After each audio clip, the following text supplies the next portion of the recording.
7.5 लाख में आती है आपकी फोर्ड की इको स्पोर्ट, 15.5 लाख में आती है आपकी हुंडई की क्रेटा। डिफरेंस है 8 लाख का। 8 लाख काफी बड़ा नंबर है, बट क्वेश्चन ये है कि 8 लाख क्रेटा वर्थ करती है या जस्ट आप नई गाड़ी का प्रीमियम दे रहे हैं। आज इस वीडियो में आपको डिटेल बताऊंगा engine power, performance, feature, space, सब कुछ किस गाड़ी में एग्जैक्टली बेटर है एंड आपको कौन सी गाड़ी लेनी चाहिए। मैं इसलिए बता पा रहा हूँ क्योंकि मेरे पास दोनों गाड़ी चलाने का एक्सपीरियंस है। So today in this video let's end this debate.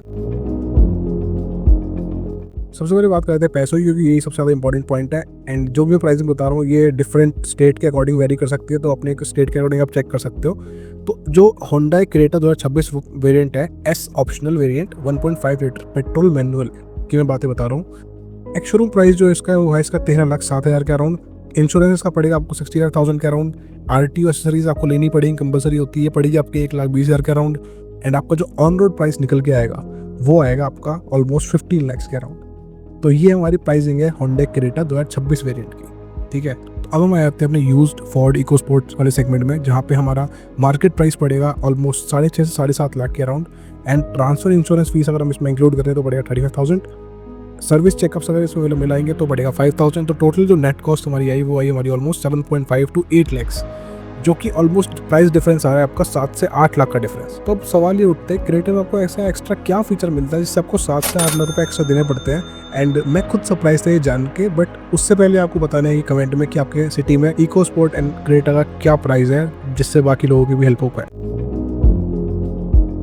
अब हम बात करते हैं इंजन्स की। सबके सब लोग बोलते हैं क्रेटा बहुत पावरफुल है, बट अब हम बात करते हैं फैक्ट्स पे कि फैक्ट्स क्या बोलते हैं। तो सबसे पहले बात हम करते हैं क्रेटा की, जो कि 1.5 लीटर पेट्रोल मैनुअल है, एस ऑप्शनल वेरिएंट। तो यहाँ पे आपको पावर मिलती है 115 PS की पावर, जो कि 6300 RPM पे मिलती है।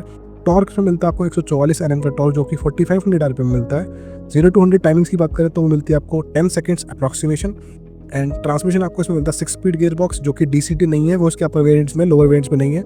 माइलेज में मिलता है आपको 16.5 से 17.5। अब हम बात करें अपने अपोनेंट, जो कि है Ford EcoSport 1.5 litre TDCI diesel engine के बारे में। उसमें आपको पावर कम मिलती है, 100 bhp की पावर मिलती है, बट इसमें आपको टॉर्क ज्यादा मिलता है, 215 Nm का टॉर्क।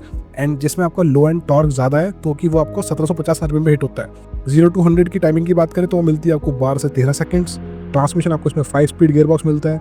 माइलेज में मिलता है आपको 20 से 21। क्रेटा पावरफुल है technically, yes, but real life में क्या। In my 5 years of ownership of Ford EcoSport diesel, मैं हाईवेज पे गया हूँ, मैं सिटीज़ पे गया हूँ, मैं माउंटेन्स पे मैंने राइड किया है, बट कोई भी ऐसी पेट्रोल SUV नहीं है जिसने मुझे पीछे छोड़ दिया। क्यों? बिकॉज इनिशियल टॉर्क ज़्यादा है, जिससे आपको इंस्टेंट ओवरटेकिंग मिलती है। क्रेटा मैनुअल ठीक है, बट जो फोर्ड इको स्पोर्ट डीजल है उसमें आपको जो लो एंड टॉर्क को अलग ही लेवल का मिलता है। लाइक सिटी हो, हाईवे हो, हर जगह स्मूथ राइडिंग। तो फोर्ड इको स्पोर्ट जो 5 स्पीड गियर बॉक्स साथ आती है वो आपकी 2 से 2.5 लाख किलोमीटर तक भी आराम से चलती है, आपको कोई प्रॉब्लम नहीं होती। जिसको डाउट है वो कमेंट में लिख सकता है। जो फोर्ड लवर्स हैं वो बता सकते हैं कमेंट में कि जेन्युइनली क्या है। इंजन की पावर चलो ठीक है क्रेटा में, बट अब बात करते हैं कि आपको मेंटेन करने में खर्चा कितना आएगा एंड आपको क्रेटा में कितना खर्चा आएगा, इको स्पोर्ट में कितना खर्चा आएगा। तो अब हम बात करते हैं क्रेटा में कितनी मेंटेनेंस कॉस्ट आती है, फोर्ड इको स्पोर्ट में कितनी मेंटेनेंस कॉस्ट आती है एंड डिफरेंस कितना है। तो सबसे पहले हम बात करते हैं होंडा क्रेटा पेट्रोल सर्विस, जो कि हम पर ईयर के बारे में बात कर रहे हैं, जो कि पर ईयर आपको कितनी सर्विस आएगी। तो फर्स्ट ऑफ ऑल आपकी आफ्टर 10,000 किलोमीटर के बाद जो सर्विस होती है उसमें आपकी ऑलमोस्ट 5,000 से 6,000 की कॉस्ट आती है क्रेटा के अंदर। एंड इसमें इंश्योरेंस भी आपको रिन्यू करवाना पड़ता है हर साल, तो उसकी अराउंड आपकी 20,000 से प्लस ही होती है, जो कि ये अपर सेगमेंट में गाड़ी आती है। एंड स्पेयर पार्ट अगर आपको चेंज करना पड़ जाए तो उसकी मीडियम प्राइसिंग होती है। तो इसमें हम एक एक्सपेक्टेड 3 साल का एक अमाउंट लें तो वो पड़ेगा आपका ऑलमोस्ट 50 to 60,000 के अराउंड। अगर हम बात करें अपने फोर्ड इको स्पोर्ट डीजल के बारे में, तो यहाँ पे आपको 10,000 किलोमीटर की सर्विस कॉस्ट जो पड़ेगी वो ऑलमोस्ट 3 to 4,000 पड़ेगी। एंड जो आपका इंश्योरेंस रिन्यूअल पड़ेगा वो आपको 12,000 के अंदर हो जाएगा। स्पेयर पार्ट्स बहुत सस्ते हैं, इजीली एक्सेसिबल है। And Ford authorise service centre अभी भी चल रहे हैं, तो इसकी एक्चुअल 3 साल की कॉस्ट अगर हम निकालें ऑलमोस्ट 30,000 किलोमीटर पे, तो वो आपको पड़ेगी ऑलमोस्ट 18,000 के अराउंड। बट अब लोग तो बोलेंगे भाई फोर्ड तो भाग गई, पार्ट्स नहीं मिलेंगे। बट मैंने पिछली वीडियो में बताया कि डिटेल में Ford EcoSport service centre आपके अभी भी चल रहे हैं, इजीली एक्सेसिबल है। महिंद्रा के साथ पार्टनरशिप भी की हुई है, तो वहाँ पर भी जाकर आप करवा सकते हो। एंड उनके ऑथराइज सर्विस सेंटर भी खुले हुए हैं। थर्ड पार्टी जेन्युइन पार्ट से मिलते हैं, तो वो भी आप इजीली रिप्लेसमेंट करवा सकते हो। लास्ट मंथ का सर्विस बिल मेरा ऑलमोस्ट 50-200 आया, जिसमें मेरे ऑयल, ब्रेक पैड्स, एवरीथिंग ये सब चीज़ें इंक्लूडेड थी। तो अब डिफरेंस समझो, क्रेटा का मेंटेनेंस ज़्यादा स्टडी है, बट जो आपके क्यूमुलेटिव खर्चा ज़्यादा हो। बट फोर्ड इको स्पोर्ट में एक बार बाय करो एंड छुट्टी, टेंशन ही खत्म। मेंटेनेंस तो ठीक है, बट गाड़ी का एक्सपीरियंस क्या, ओवरऑल एक्सपीरियंस क्या। अब हम बात करते हैं गाड़ी में स्पेस क्या मिलता है, फीचर क्या मिलते हैं। So let's talk practically. अब हम देखते हैं क्रेटा में आपको कितने फीचर्स मिलते हैं, क्या क्या स्पेस मिलती है एंड आपको फोर्ड इकोस्पोर्ट में क्या क्या स्पेस मिलती है। फर्स्ट ऑफ ऑल क्रेटा के बारे में बात करें तो आपको बूट स्पेस मिलता है 433 लीटर्स का, एंड इकोस्पोर्ट में आपको मिलता है 352 लीटर्स का। बट बेनिफिट ये है कि फोर्ड इकोस्पोर्ट में जो फ्लाइट बेड्स हो जाते हैं, लास्ट सीट्स जो 2 रो होती है, तो उससे आप इजीली स्पेस को इंक्रीज कर सकते हैं। वीडियो मैंने पिन कर रखी है, वहाँ से आप जाके देख सकते हो। अब हम बात करते हैं रेयर सीट्स के बारे में। जो क्रेटा में रेयर सीट्स हैं वो ज़्यादा कंफर्टेबल है, ज़्यादा लेग रूम आपको मिलता है, तो 3 लोग भी कंफर्टेबली इजीली बैठ सकते हैं।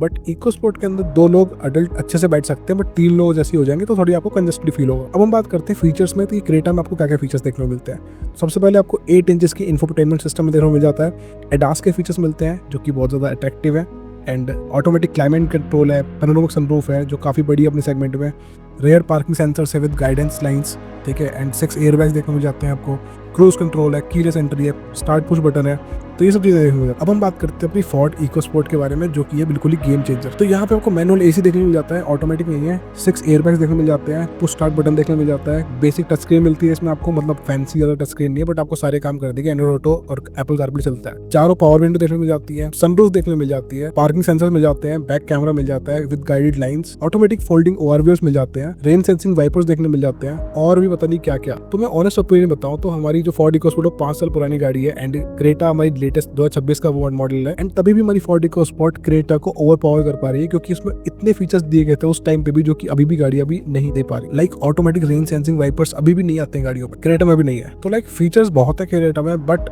जो टेक फीचर्स होते हैं वो लॉन्ग टर्म रिलायबल नहीं होते हैं, तो उससे क्या है कि आपकी रीसेल वैल्यू बहुत ज़्यादा डाउन होती है इंडियन मार्केट में।